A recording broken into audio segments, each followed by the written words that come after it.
Assalamualaikum, salam sejahtera dan salam Malaysia Madani. Hari ini anda bersama saya, Johannes Haji Idris, Pegawai Penerangan Daerah Batang Padang, Jabatan Penerangan Negeri Perak dalam program Influencer at Japan bagi siri kelima tahun 2023. Apakah topik menarik untuk hari ini? Jom ikut saya.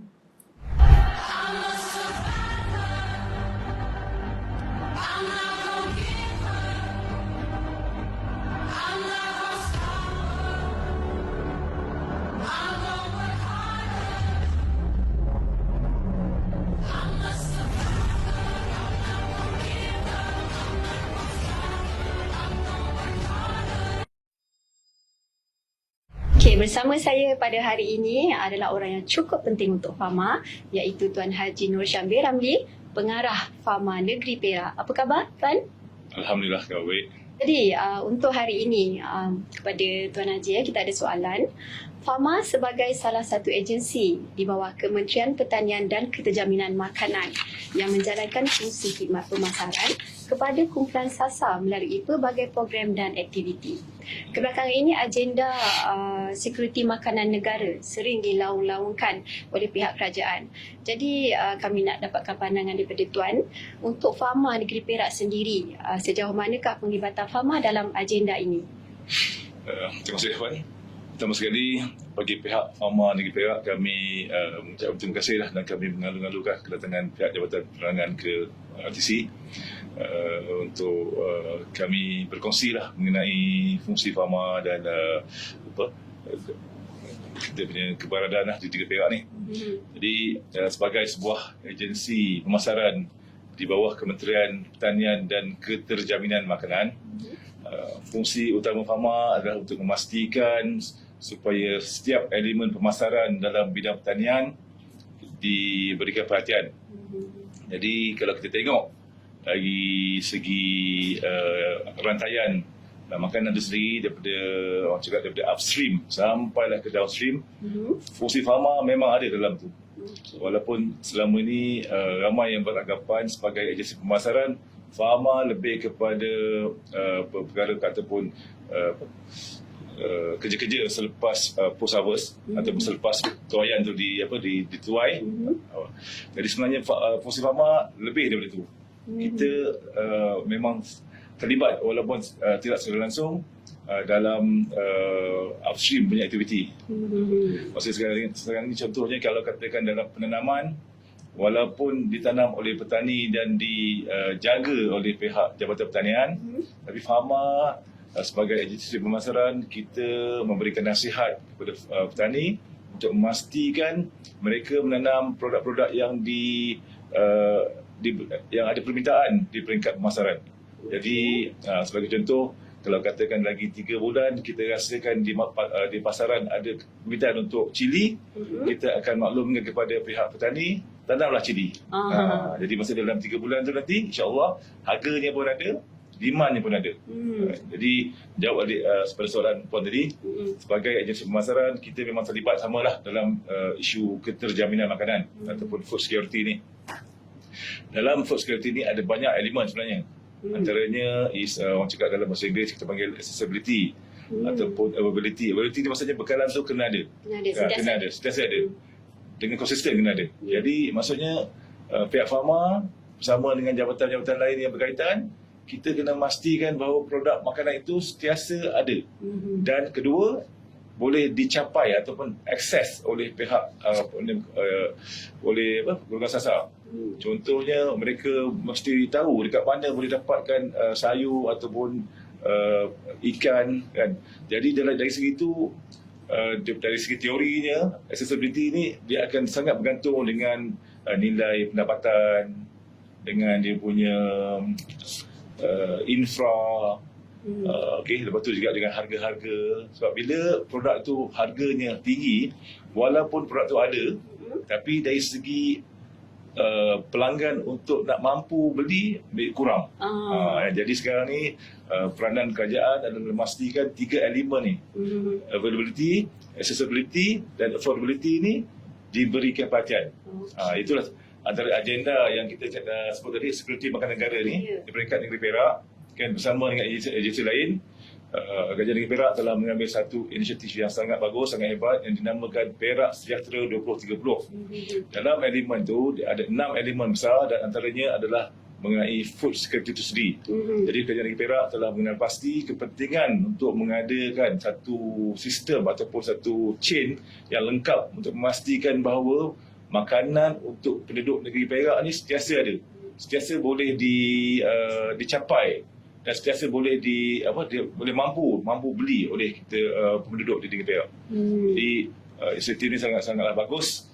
Dan kita dan inisiatif ini didukung oleh semua agensi pertanian, Jabatan Pertanian dan juga contoh daripada negeri, ACDC itu ataupun Perbadanan Pembangunan Pertanian Negeri Perak, ACDC pun sangatlah membantu untuk menjayakan inisiatif ini. Jadi untuk makluman, saya rasa hanya negeri Perak saja yang telah come up dengan satu plan yang sangat komprehensif mengenai keterjaminan food security ini. Jadi memang percaya negeri Perak telah memilih satu direction yang clear, satu direction yang jelas apa yang kita patut lakukan menjelang tahun 2030. Itu saja macam tuan cakap tadi dah. Negeri Perak sahaja. Itu specialnya pengarah kita hari ini. Okey, maknanya kita dapat lihat dengan jelas tuan bahawa peranan meluas Fama sendiri untuk memasarkan produk jualan memberi peluang kepada golongan pengeluar dan juga usahawan untuk mempromosikan produk jualan bukan sahaja di dalam Malaysia ataupun dalam negara tetapi juga di peringkat antarabangsa. Okey, macam tadi tuan ada sebut tentang kompleks pemasaran iaitu Pasar Tani Kekal. Okey, boleh tuan terangkan dengan lebih lanjut dan apakah peluang serta ruang yang ditawarkan kepada usahawan untuk menjalankan perniagaan di sini? Jadi Pasar Tani Kekal atau PTK adalah merupakan satu kompleks kekal dengan infrastruktur kemudahan asas yang moden dan bersih, yang higienik, yang menempatkan penjaja kecil yang berdaftar. Saya tekankan berdaftar. Seperti penjaja pasar malam, pasar minggu, pasar lambak, pasar sehari, pasar tani, pasar tamu dan lain-lain. Dan mereka akan berniaga di bawah satu bumbung dengan menggunakan peralatan jualan dan pakaian yang seragam.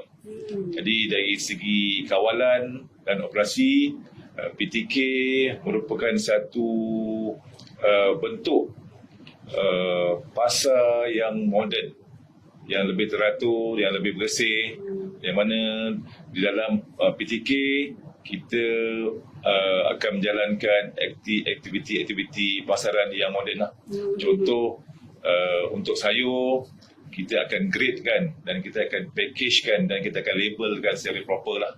Jadi maksudnya setiap pengguna apabila datang untuk membeli barang di PTK ni, dia mempunyai maklumat yang lengkap lah. Jadi bila tengok label yang kita letakkan di komuniti tu, so dia tahulah komuniti tu tentang berapa beratnya, apa namanya, apa grade-nya, berapa harganya, datang dari mana. Jadi maklumat-maklumat tu kita boleh kita boleh applykan atau aplikasikan di dalam PTK.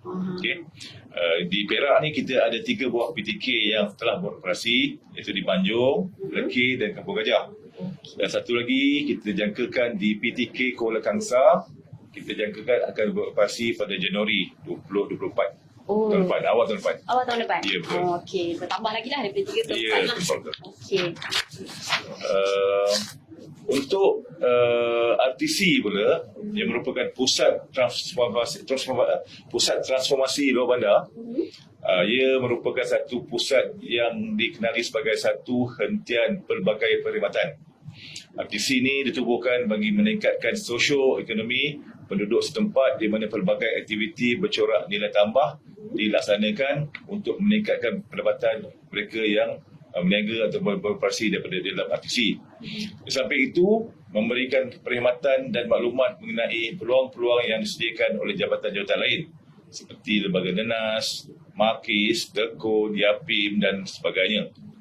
Untuk ruang perniagaan di Angkara Mall, komponen yang besar adalah Maidin. Sebab Maidin telah bersama kita sejak tahun 2010 saja. Memang daripada awal lagi RTC ni pihak Madin memang memberikan kita sokongan yang amat padu lah. Padulah. Okay.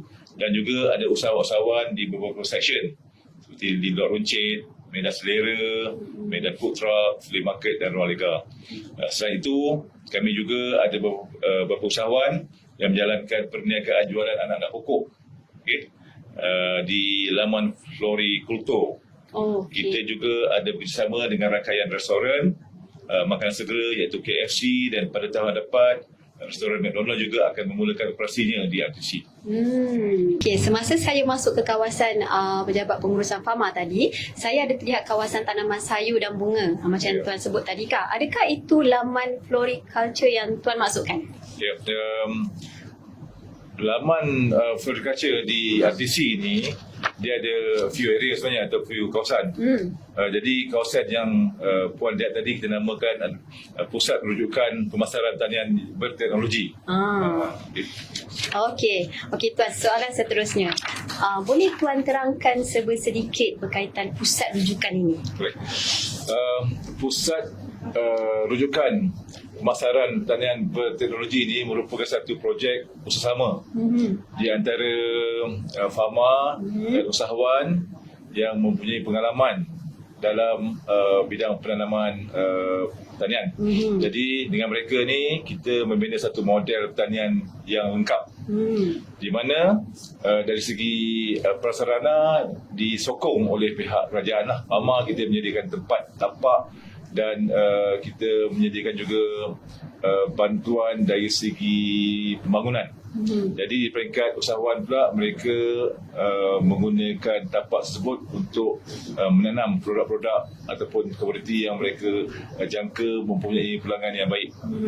Antara komoditi yang mereka tanam adalah cili, melon, melon ataupun melon yang ni lah yang berkualiti.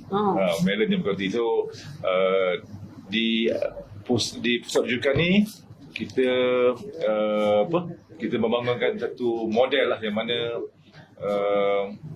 produk tersebut ditanam secara di dalam glass house contohnya, untuk mengelakkan dijangkiti oleh penyakit, kan. Dan pusat rujukan tersebut juga merupakan tumpuan lah, di mana kita menyediakan ruang untuk pengunjung belajar bagaimana untuk menanam dan menjagalah produk yang komoditi yang ditanam. Dapat khidmat nasihat terus sama seperti Ya, betul. Okey. Dan pada masa sama, pusat tersebut juga menawarkan satu program yang kita namakan petik, timbang dan bayar. Jadi maksudnya pengunjung boleh memetik sendiri produk yang mereka, contoh tomato lah. Tomato tu dia petik, dia timbang dan dia bayarlah kepada pihak usahawan tu. Itu merupakan satu pengalaman yang mereka dapat timba lah di situ. Okey. Ya, jadi pusat rujukan ni kita ada membangunkan few teknik lah yang sesuai dalam kita nak menanam komoditi yang kita telah pilih. Antaranya teknik yang kita gunakan adalah penjagaan lantai, High-Grow Pot Link Teknik ataupun HLT, Nutrient Film Teknik NFT dan juga Aquaponik. Jadi di pusat rujukan ini juga saya perlu sebut antara faedah utama dia adalah kita boleh mengaplikasikan maklumat yang kita ada sendiri. Contohnya, kalau katakan kita menganggarkan dalam masa 3-4 bulan cili akan naik harga, kita akan tanam cili di pusat rujukan ni. Jadi dengan model tersebut, kita boleh membuktikan bahawa kita punya intelligence kita tu adakah berkesan atau tidak. Jadi dengan adanya maklumat tersebut, kita akan memperbaikilah kita punya sistem maklumat yang kita amalkan di Fama ni sendiri. Kan? Jadi pusat rujukan ini merupakan satu venue yang mana kita boleh belajar banyak-banyak ilmu lah, kan? Dari segi penanaman, dari segi penjagaan, dari segi usahawanan dia kan, yang betul. Dan juga maklumat yang kita gunakan, adakah maklumat yang kita gunakan selama ini maklumat yang betul lah, tepat lah, kan? So pusat rujukan ini merupakan satu program pembangunan yang pada saya sangat penting lah, kan? yang mana kita boleh melibatkan ramai daripada kanak-kanak sampailah ke yang nak pencen pun ada datang ke sini untuk belajar. Maknanya macam orang kata lah, kalau kita nak melentur bulu biar dari debungnya, Ya, betul. daripada awal peringkat awal sampailah ke peringkat seterusnya. Betul. Okey, selain daripada program dan aktiviti yang Tuan Pengarah sebutkan tadi, saya dapat melihat Fama mengajukan beberapa program dan jualan khas dalam usaha untuk menangani peningkatan kos sara hidup. Mungkin Tuan boleh kongsikan kepada kami apakah bentuk program yang telah dijalankan? Ya, terima kasih. Sebagai sebuah agensi pemasaran, Fama, antara tugas atau peran Fama yang paling utama adalah kita menyediakan peluang untuk para usahawan ni terlibat dengan program-program jualan secara terus. Jadi Fama kita menganjurkan pelbagai program seperti jualan My Best Buy, jualan khas musim perayaan, jualan agromadani dan sebagainya. Jadi di sini Fama menyediakan ruang untuk usahawan membuat pelbagai jualan mendekati pelanggan. Okey, seperti produk-produk makanan, produk-produk harian.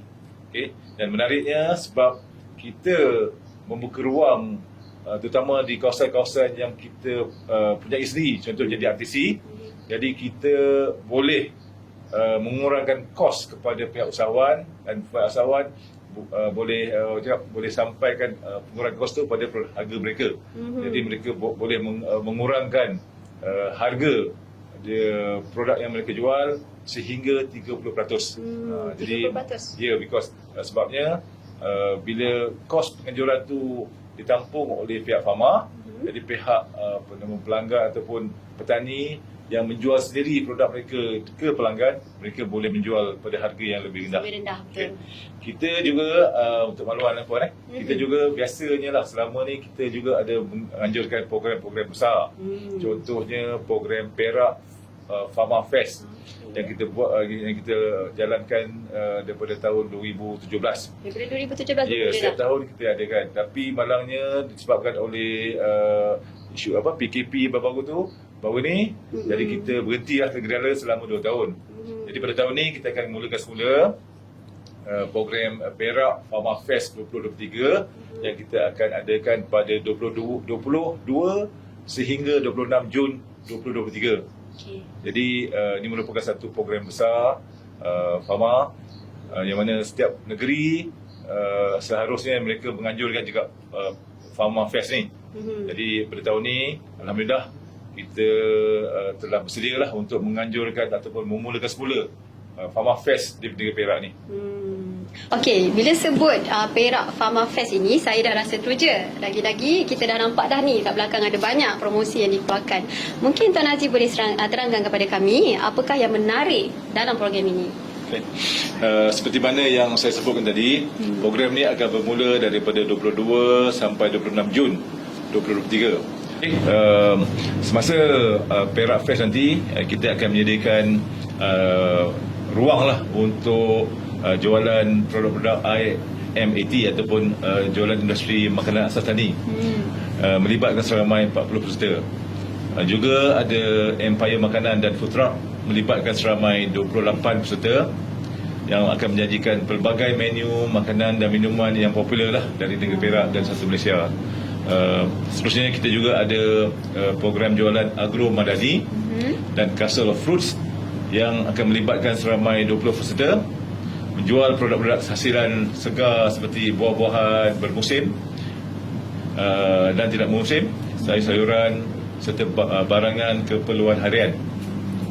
Kita juga menambah laman florikultur dengan jumlah peserta seramai 20 orang yang akan menjual anak-anak pokok, bunga-bungaan, herba dan input pertanian. Tadi Tuan dah maklumkan ada banyak sangat penjualan produk yang akan berlangsung dalam Perak Fama Fest ini nanti. Ya. Tetapi ada banyak lagi aktiviti yang akan dijalankan. Ya. Apa tu Tuan? Ya. Selain daripada aktiviti jualan, pada tahun ini Perak Fama Fest juga akan menyediakan aktiviti pada pengunjung, antaranya pertunjukan tarian kebudayaan. Untuk kanak-kanak ada horse riding, pameran landak dan ikan laga.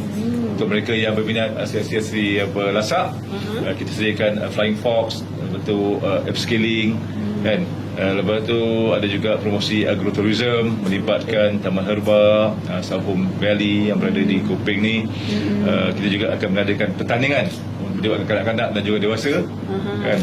Jadi kita sedia maklum bila kita dapat tarik kanak-kanak tu ke program seperti ni, kan, dia akan merancangkan lagi lah, menjadikan pameran ni lebih seronok, lebih ceria.